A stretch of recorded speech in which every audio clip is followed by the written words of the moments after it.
சொல்லுங்க அப்படின்னு சொல்லி ஆல்ரெடி ப்ரேயரில் சொல்லிட்டேன். நான் டெய்லியும் என்ன பண்ணுறேன், ஈவினிங் ப்ரேயர், மார்னிங்லேயே ஈவினிங்கே சொல்கிறேன். கர்த்தர் நம்ம இந்த ஒரு வருட காலமாய் நிறைய சாட்சி இல்லையா, நிறைய சாட்சிகளை கர்த்தர் நம்ம நிறுத்தி இருக்கிறார். அதாவது கொஞ்சத்தில் உண்மை உள்ளவர்களாக இருந்தால் அநேகத்தின் மேல் கர்த்தர் நம்ம எப்படி வைக்கிறாரா, அதிகாரியாக வைக்கிற தேவனாக இருக்கிறார். அதனால ஸ்தோத்திரம். என்னையும் கர்த்தர் சாட்சியை நிறுத்துறதுக்காக நான் கர்த்தரை ஸ்தோத்தரிக்கிறேன். அடிக்கடிக்கு பலவீனங்கள் வரும், ஆனாலும் கர்த்தருடைய கிருபையினால கர்த்தர் ஸ்தோத்திரம் இம்மட்டுமா எங்களை நிற்க வைத்ததுக்காக நான் கர்த்தரை ஸ்தோத்தரிக்கிறேன். பிறந்த நாள் முதல் இந்த நாள் வரையிலும் அநேக போராட்டங்கள் உபத்திரவங்கள் தான். ஆனாலும் கர்த்தர் பத்திரமாய் நம்மை பாதுகாத்து ஜீவனோடு இதுவரை நடத்தி வருகிறார்.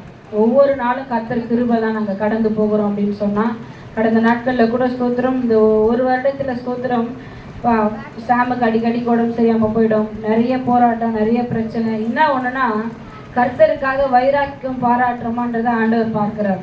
நம்ம எந்த சூழ்நிலைனாலும் ஆண்டவருக்காக வைராக்கியம் பாராட்ட வேண்டியது அவசியம்.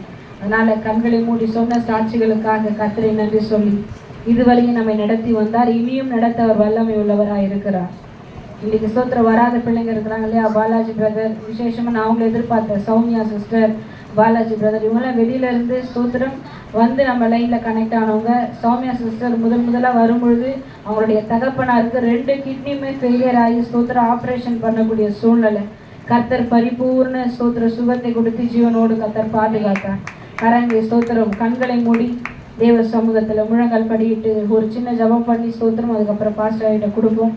ஒரு ஸ்தோத்திரம் நன்றி சொல்லி தேவனுடைய நாமத்தை மகிமைப்படுத்தி ஹல்லேலூயா ஹல்லேலூயா.